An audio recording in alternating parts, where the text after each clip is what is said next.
Greetings. Welcome back to IBI, India Business Insights. The Foreign Exchange Regulation Act 1973, which was the previous legislation on foreign exchange in India, came into force in 1974 when India was to a large extent isolated, had very little foreign trade and a paucity of foreign exchange. The latter part of the 70s and 80s saw significant outward migration to the Middle East and elsewhere post the 90s reforms. India's trade started to rise and the famed IT industry began to mature in the 90s. With the increase in liberalization in all fields, both FDI and portfolio investments in India started to rise. The evolution of the law from the Foreign Exchange Regulation Act to the Foreign Exchange Management Act. Banks are now included in FEMA definition as authorized person and court, which is a more broader definition to begin with. A violation under the FERA was often a criminal offence, whereas in the case of FEMA, only a monetary penalty is imposed for various offences. This qualifies as one of the most significant features of FEMA. Under FERA, the appeals were referred to the Supreme Court. However, FEMA has its appeals referred to a special director and a special court.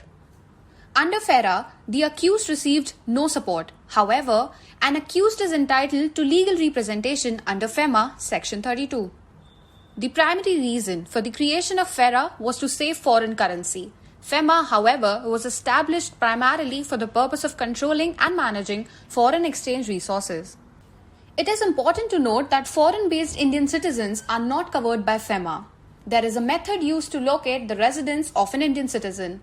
The first step is to calculate how many days an individual spent in India during the preceding fiscal year, 182 days or more to be a resident.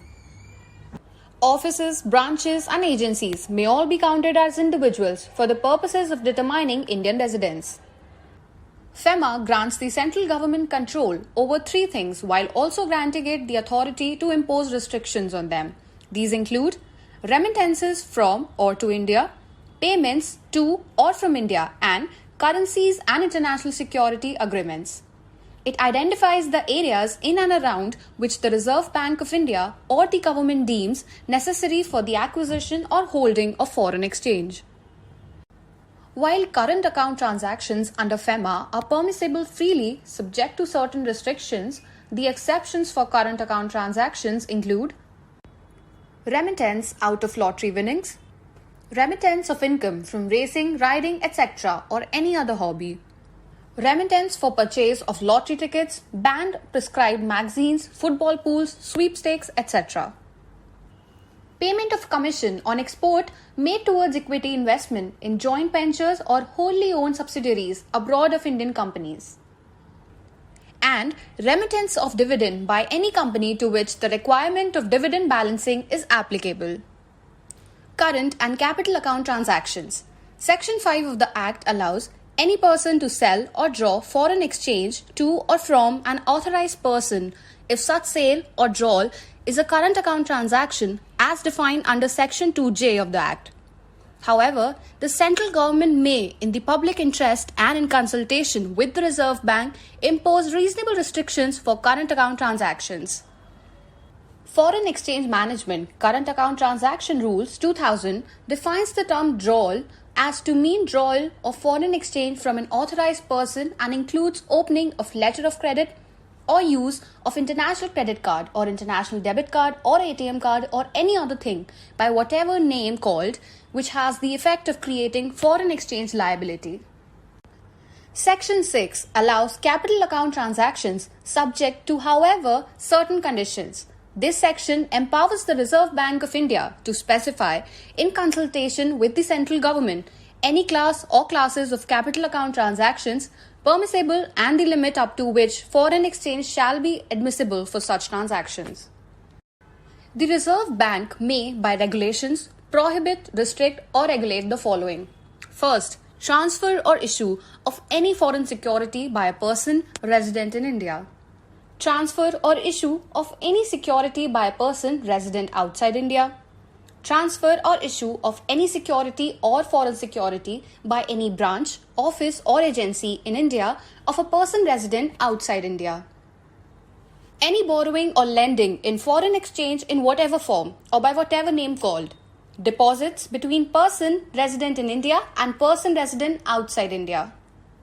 Any borrowing or lending in rupees in whatever form or by whatever name called between a person resident in India and a person resident outside India. Export, import or holding of currency or currency notes. Transfer of immovable property outside India other than a lease not exceeding 5 years by a person resident in India. Acquisition or transfer of immovable property in India other than a lease not exceeding 5 years by a person resident outside India. Giving of a guarantee or surety in respect of any debt, obligation or other liability incurred, first, by a person resident in India and owed to a person resident outside India. Second, by a person resident outside India. RBI has also been empowered to prohibit or regulate the giving of guarantee or surety in respect of any debt, obligation or other liability incurred by a person resident in India and owed to a person resident outside India or by a person resident outside India. Reserve Bank of India under subsection 6 has been empowered to regulate, prohibit and restrict the establishment in India of a branch, office or other place of business by a person resident outside India for carrying on any activity relating to such branch, office or other places of business.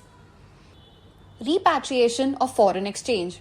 Section 8 of the Act requires the person resident in India to make all reasonable efforts to realize and repatriate the foreign exchange due as per the directions of the Reserve Bank. Where any amount of foreign exchange is due or has accrued to any person resident in India, such person shall take reasonable steps to realize and repatriate to India such foreign exchange within the stipulated time and manner as specified by the Reserve Bank. You might wonder, what is the penalty for failure to comply with FEMA and to whom does it apply? Penalties apply to people and businesses who violate the regulations, directives and limits set forth by FEMA. And the fine? It could be up to Rs 2 lakh or triple the amount involved in the breach. Extra penalties may also be applied, with the highest fine amounting to Rs 5,000 for each additional day of the infraction. Therefore, it is wise to abide by all FEMA rules as a result.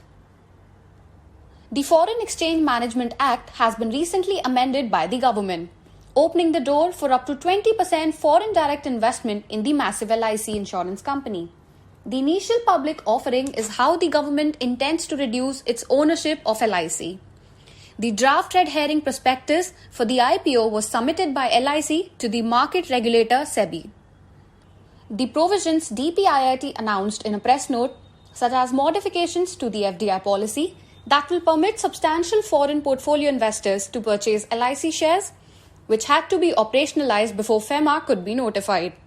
These rules may be referred to as the Foreign Exchange Management Non-Debt Instruments Amendment Rules 2022. The Foreign Exchange Management Non-Debt Instruments Amendment Rules 2022 may be used to refer to these regulations. The notification has added a clause to the current policy that permits up to 20% FDI in LIC via the automatic method.